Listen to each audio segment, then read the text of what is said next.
शहरयार और शाहजमां की कहानी। फारस देश भी हिंदुस्तान और चीन के समान था और कई नरेश उसके अधीन थे। वहाँ का राजा महाप्रतापी और बड़ा तेजस्वी था और न्यायप्रिय होने के कारण प्रजा को प्रिय था। उस बादशाह के दो बेटे थे जिनमें बड़े लड़के का नाम शहरयार और छोटे लड़के का नाम शाहजमां था। दोनों राजकुमार गुणवान, वीर, धीर और शीलवान थे। जब बादशाह का देहांत हुआ तो शहजादा शहरयार गद्दी पर बैठा और उसने अपने छोटे भाई को, जो उसे बहुत मानता था, तातार देश का राज्य, सेना और खजाना दिया। शाहजमां अपने बड़े भाई की आज्ञा में तत्पर हुआ और देश के प्रबंध के लिए समरकंद को, जो संसार के सभी शहरों से उत्तम और बड़ा था, अपनी राजधानी बनाकर आराम से रहने लगा। जब उन दोनों को अलग हुए 10 वर्ष हो गए तो बड़े ने चाहा कि किसी को भेजकर उसे अपने पास बुलाए। उसने अपने मंत्री को उसे बुलाने की आज्ञा दी और मंत्री यह आज्ञा पाकर बड़ी धूमधाम से विदा हुआ।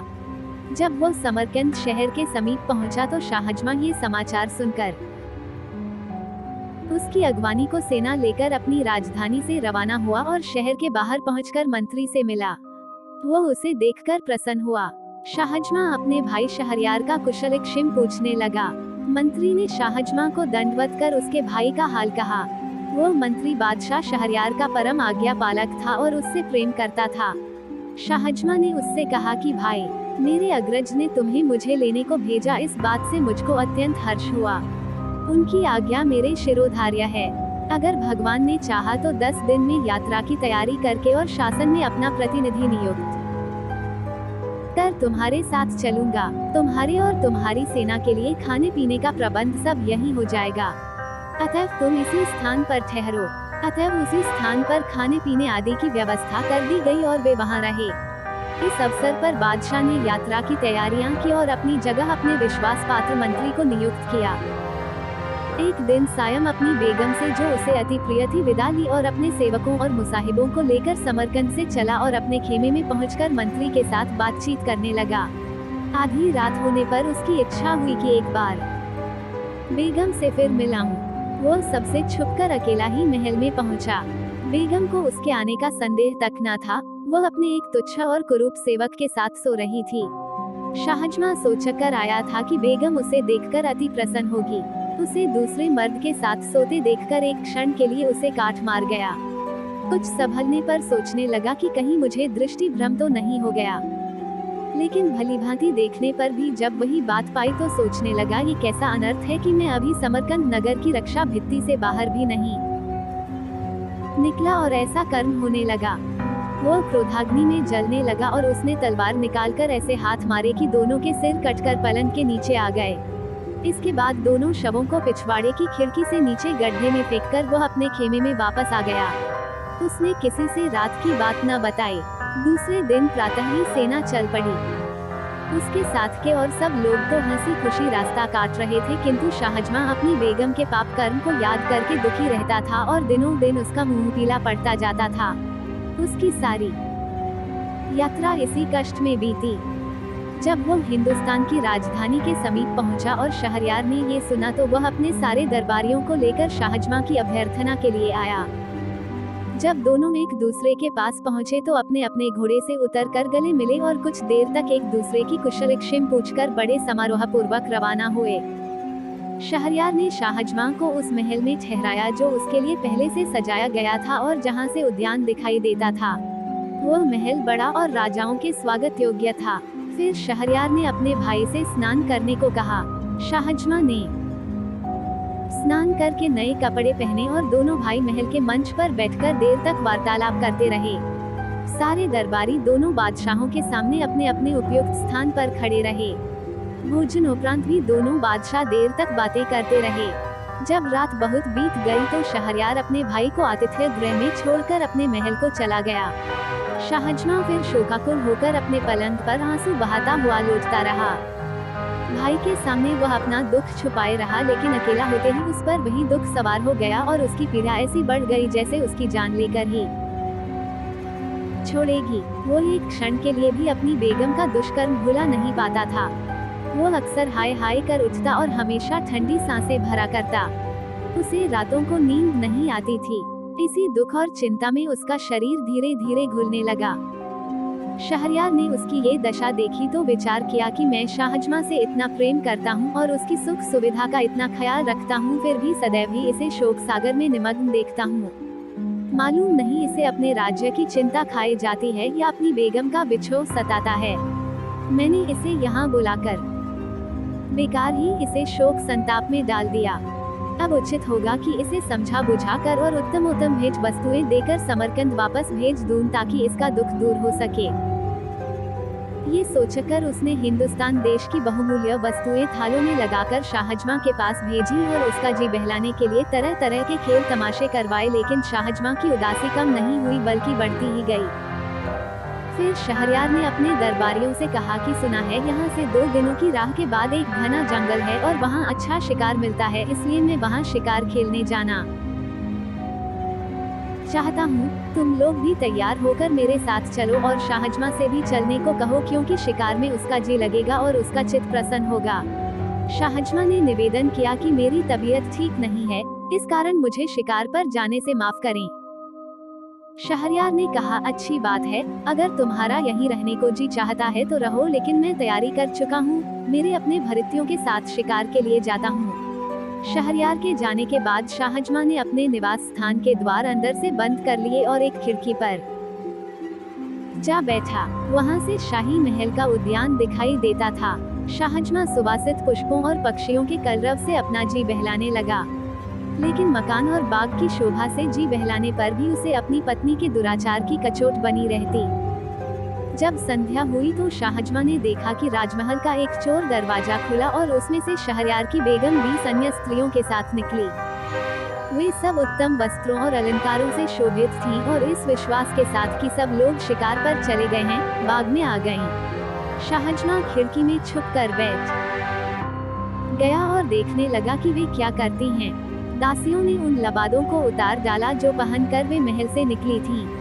अब उनकी सूरत स्पष्ट दिखाई देने लगी।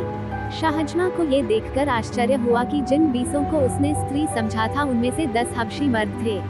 उन 10 ने अपनी अपनी पसंद की दासी का हाथ पकड़ लिया। सिर्फ बेगम बगैर मर्द की रह गई। फिर बेगम ने आवाज दी, मसूद मसूद। इस पर एक हृष्ट पुष्ट हबशी युवक जो उसकी आज्ञा की प्रतीक्षा में था एक वृक्ष से उतरकर बेगम की ओर दौड़ा और उसका हाथ पकड़ लिया। उन 11 हबशियों ने 10 दासियों और बेगम के साथ क्या किया उसका वर्णन मैं लज्जावश नहीं कर सकूंगा। इसी भांति वे आधी रात तक बाग में विहार करते रहे। फिर बाग के हौज में नहाकर बेगम और उसके साथ आए 20 मर्द औरतों ने अपने कपड़े पहने और जिस चोर दरवाजे से आए थे उसी से महल में चले गए और मसूद भी बाग की दीवार फांदकर बाहर चला गया। ये कांड देखकर शाहजमा को घोर आश्चर्य हुआ। उसने सोचा कि मैं तो दुखी हूँ ही, मेरा बड़ा भाई मुझसे भी अधिक दुखी है। यद्यपि वो अत्यंत शक्तिशाली और वैभवशाली है, तथापि इस दुष्कर्म को रोकने में असमर्थ है। फिर मैं इतना शोक क्यों करूं? जब मुझे मालूम हो गया कि यह नीच कर्म संसार में अक्सर ही होता है तो मैं बेकार ही स्वयं को शोक सागर में डुबोए दे रहा हूँ। ये सोचकर उसने सारी चिंता छोड़ दी और साधारण रूप से रहने लगा। पहले उसकी भूख मिट गई थी, अब वह जाग गई और वह नाना प्रकार के स्वादिष्ट व्यंजन मंगाकर खाने लगा और संगीत नृत्य आदि का आनंद लेने लगा। जब शहरयार शिकार से लौटा तो शाहजमा ने बड़ी प्रसन्नता पूर्वक उसका स्वागत किया। शहरयार ने उसे शिकार किए हुए बहुत से जानवर दिखाए और कहा कि बड़े खेद की बात है कि तुम शिकार पर नहीं गए, वहाँ बड़े आनंद की जगह है। शाहजमा बादशाह की हर बात का हंसी खुशी उत्तर देता था। शहरयार ने सोचा था कि वापसी पर भी शाहजमा को दुख और शोक में डूबा पाएगा, लेकिन इसके विपरीत उसे प्रसन्न और संतुष्ट देखकर बोला, ए भाई, भगवान को बड़ा धन्यवाद है कि मैंने थोड़ी ही अवधि में तुम्हें प्रसन्न और व्याधि मुक्त देखा। अब मैं तुम्हें सौगंध देकर एक बात पूछता हूँ, तुम वह बात जरूर बताना। शाहजमा ने कहा, जो बात भी आप पूछेंगे मैं अवश्य बताऊंगा। शहरयार ने कहा, जब तुम अपनी राजधानी से यहाँ आए थे तो मैंने तुम्हें शोक सागर में डूबा देखा था। मैंने तुम्हारा चित्त प्रसन्न करने के लिए अनेक उपाय किए, भांति भांति के खेल तमाशे करवाए, किंतु तुम्हारी दशा जैसी की तैसी रही। मैंने बहुत सोचा कि इस दुख का कारण क्या हो सकता है, किंतु इसके सिवा कोई कारण समझ में नहीं आया कि तुम्हें अपनी बेगम के बिछोह का दुख है और राज्य प्रबंध की चिंता है। किंतु अब क्या बात हुई जिससे तुम्हारा दुख और चिंता दूर हो गई? शाहजमा ये सुनकर मौन रहा, किंतु जब शहरयार ने बार बार यही प्रश्न पूछा तो वह बोला, आप मेरे मालिक हैं, मुझसे बड़े हैं, मैं इस प्रश्न का उत्तर न दूंगा क्योंकि इसमें बड़ी निर्लज्जता की बात है। शहरयार ने कहा कि जब तक तुम मुझे यह न बताओगे तब तक मुझे चैन न आएगा। शाहजमा ने विवश होकर अपनी बेगम के कुकर्म का सविस्तार वर्णन किया और कहा कि मैं इसी कारण दुखी रहता था। शहरयार ने कहा, भैया, ये तो तुमने बड़े आश्चर्य की असंभव सी बात बताई। ये तो तुमने बड़ा अच्छा किया कि ऐसी व्यभिचारिणी को उसके प्रेमी सहित मार डाला। इस मामले में कोई तुम्हें अन्यायी नहीं कह सकता। मैं तुम्हारी जगह होता तो मुझे एक स्त्री को मारने से संतोष न होता, 1000 स्त्रियों को मार डालता। बताओ कि मेरे बाहर जाने पर यह शोक किस प्रकार दूर हुआ। शाहजमा ने कहा, मुझे ये बात कहते डर लगता है कि ऐसा ना हो कि यह सुनकर आपको मुझसे भी अधिक दुख हो। शहरयार ने कहा कि भाई, तुमने ये कहकर मेरी उत्कंठा और बढ़ा दी है, मुझे अब इसे सुने बगैर चैन न आएगा, इसलिए यह बात जरूर बताओ। विवश होकर शाहजमा ने मसूद, 10 दासियों और बेगम का सारा हाल बताया और बोला, ये घटना मैंने अपनी आंखों से देखी है और समझ लिया है कि सारी स्त्रियों के स्वभाव में दुष्टता और पाप होता है और आदमी को चाहिए कि उनका भरोसा न करे। मुझे ये सारा कांड देखकर अपना दुख भूल गया है और इसीलिए मैं निरोग और प्रसन्नचित दिखाई देता हूँ। ये हाल सुनकर भी शहरयार को अपने भाई के कथन पर विश्वास न हुआ। वो क्रुद्ध स्वर में बोला, क्या हमारे देश की सारी बेगमें व्यभिचारिणी हैं? मुझे तुम्हारे कहने का विश्वास नहीं होगा जब तक मैं खुद अपनी आंखों से यह न देख लूं। संभव है तुम्हें भ्रम हुआ हो। शाहजमा ने कहा, भाई साहब, आप खुद देखना चाहते हैं तो ऐसा कीजिए कि दोबारा शिकार के लिए आज्ञा दीजिए। हम आप दोनों फौज के साथ शहर से कूच करके बाहर चलें। दिन भर अपने खेमों में रहें और रात को चुपचाप इसी मकान में आ बैठें। फिर निश्चय ही आप वह सारा व्यापार अपनी आंखों देख लेंगे जो मैंने आपको बताया है। शहरयार ने यह बात स्वीकार करके दरबारियों को आज्ञा दी कि कल मैं फिर शिकार को जाऊंगा। अतः दूसरे दिन प्रातःकाल ही दोनों भाई शिकार को चले और शहर के बाहर जाकर अपने खेमों में ठहरे। जब रात हुई तो शहरयार ने मंत्री को बुलाकर आज्ञा दी कि मैं एक जरूरी काम से जा रहा हूँ, तुम फौज के किसी आदमी को यहाँ से जाने न देना। तत्पश्चात दोनों भाई घोड़ों पर सवार होकर गुप्त रूप से शहर में आए और सवेरा होने के पहले ही शाहजमा के महल की उसी खिड़की में आ बैठे जिससे शाहजमा ने सारा कांड देखा था। सूर्योदय के पूर्व ही महल का चोर दरवाजा खुला और कुछ देर में बेगम अपने 19 स्त्री वेशधारी हबशियों के साथ वहां से निकलकर बाग में आई और मसूद को पुकारा। ये सारा हाल जो न कहने के योग्य है न सुनने के देखकर शहरयार अपने मन में कहने लगा कि हे भगवान, ये कैसा अनर्थ है कि मुझ जैसे महान नृपति की पत्नी ऐसी व्यभिचारिणी हो।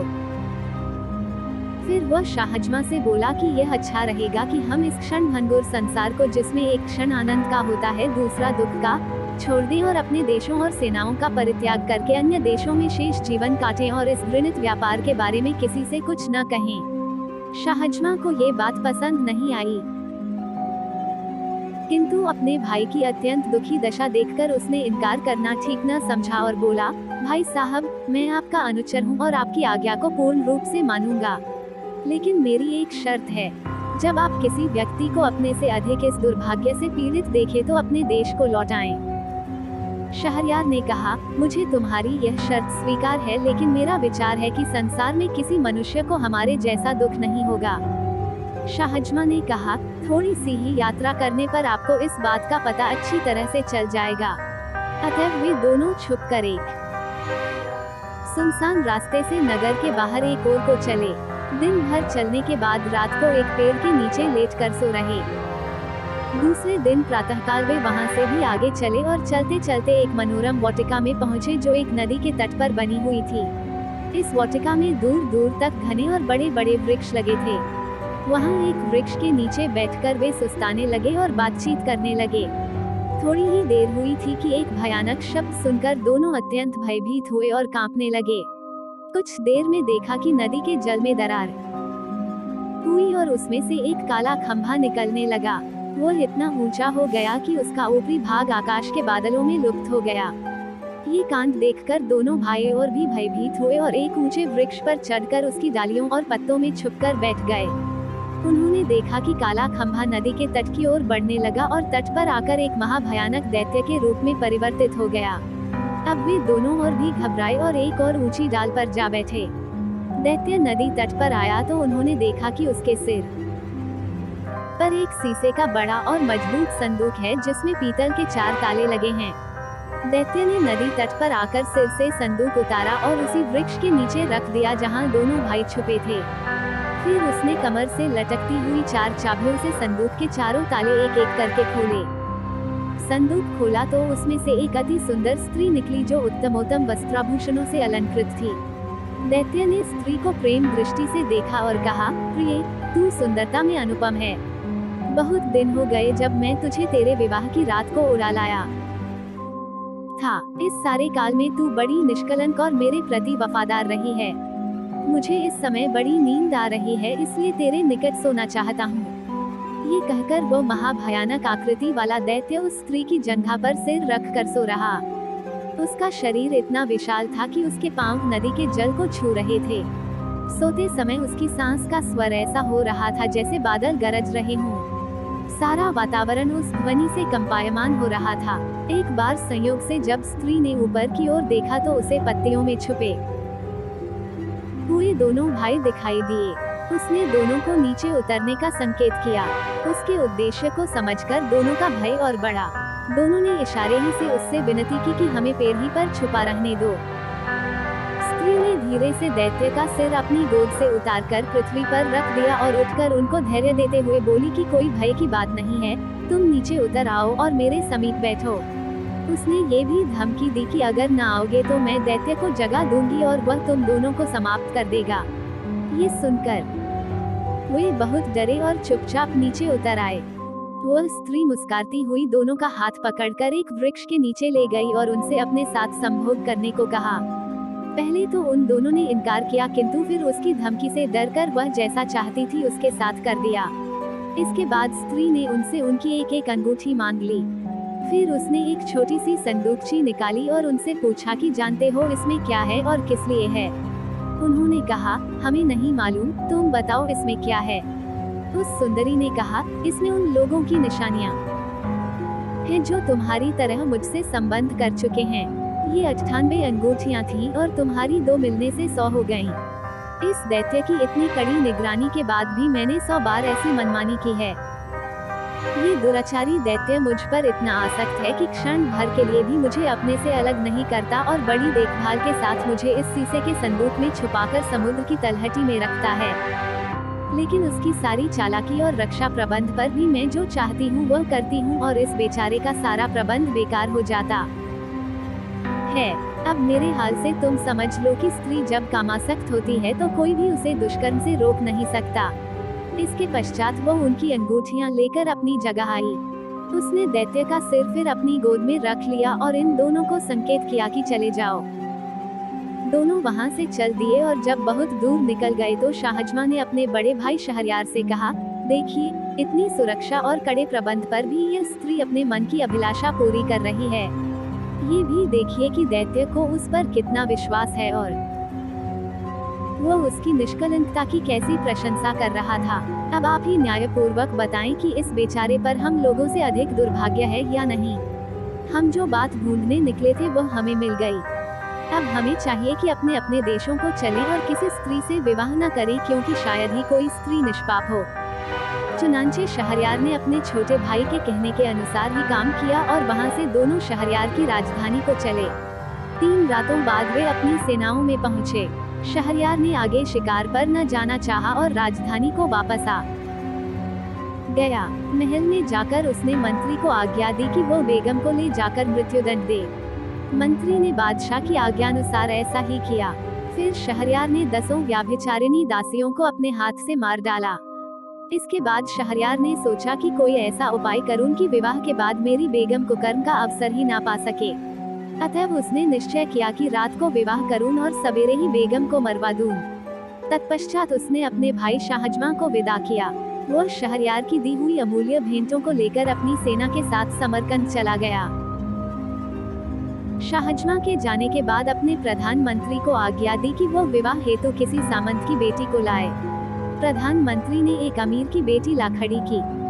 शहरयार ने उससे विवाह किया और रात भर उसके साथ बिताकर सुबह मंत्री को आज्ञा दी कि इसे ले जाकर मार डालो और रात के लिए फिर किसी सरदार की सुंदरी बेटी मेरे विवाहार्थ ले आना।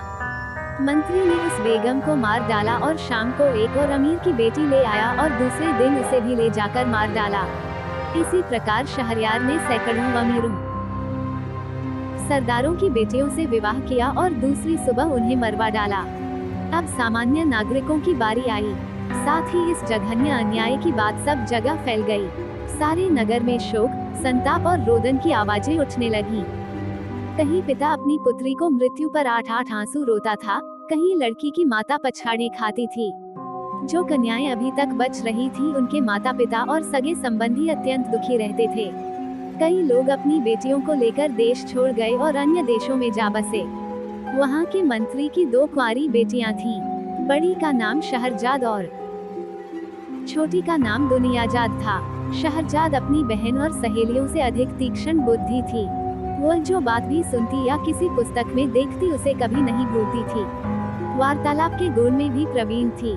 उसे बहुत प्राचीन मनीषियों की आख्यायिकाएं और कविताएं जुबानी याद थी और स्वयं गद्य पद्य रचना में निपुण थी। इन सारे गुणों के अतिरिक्त उसमें अद्वितीय सौंदर्य भी था। एक दिन उसने पिता से कहा कि मैं आपसे कुछ कहना चाहती हूँ, लेकिन आपको मेरी बात माननी होगी। मंत्री ने कहा, यदि तेरी बात मानने योग्य होगी तो मैं अवश्य मानूंगा। शहरजाद ने कहा कि मेरा निश्चय है कि मैं बादशाह को इस अन्याय से रोकूं जो वह कर रहा है, और जो कन्याएं अभी बची हैं उनके माता पिता को चिंता मुक्त कर दूं। मंत्री ने कहा, बेटी, तुम ये हत्याकांड किस प्रकार रोक सकती हो? तुम्हारे पास कौन सा उपाय ऐसा हो सकता है जिससे ये अन्याय बंद हो? शहरजाद बोली, यह आपके हाथ में है। मैं आपको अपनी सौगंध देकर कहती हूँ कि मेरा विवाह बादशाह के साथ कर दीजिए। मंत्री यह सुनकर कांपने लगा और बोला, बेटी, तू पागल हो गई है क्या जो ऐसी वाहियात बातें कर रही है? क्या तुझे बादशाह के प्रण का पता नहीं है? तू सोच समझकर बात किया कर। तू किस तरह बादशाह को इस अन्याय से रोक सकेगी? बेकार ही अपनी जान गंवाएगी। शहरजाद ने कहा, मैं बादशाह के प्रण को भली भांति जानती हूँ, परंतु अपने इस विचार को किसी प्रकार न छोड़ूंगी। यदि मैं अन्य कन्याओं की भांति मारी गई तो इस असार संसार से मुक्ति पा जाऊंगी, और अगर मैंने बादशाह को इस अत्याचार से विमुक्त कर दिया तो अपने नगर निवासियों का बड़ा हित कर सकूंगी।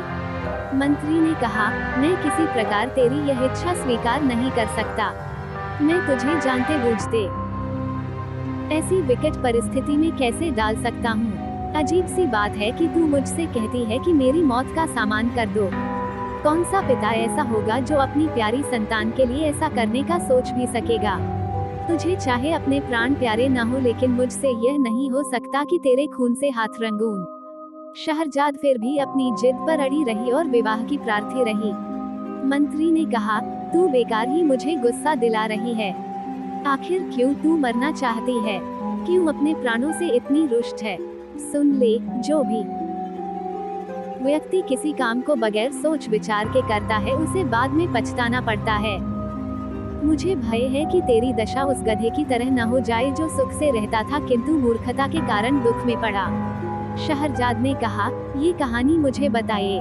मंत्री ने कहानी सुनाई।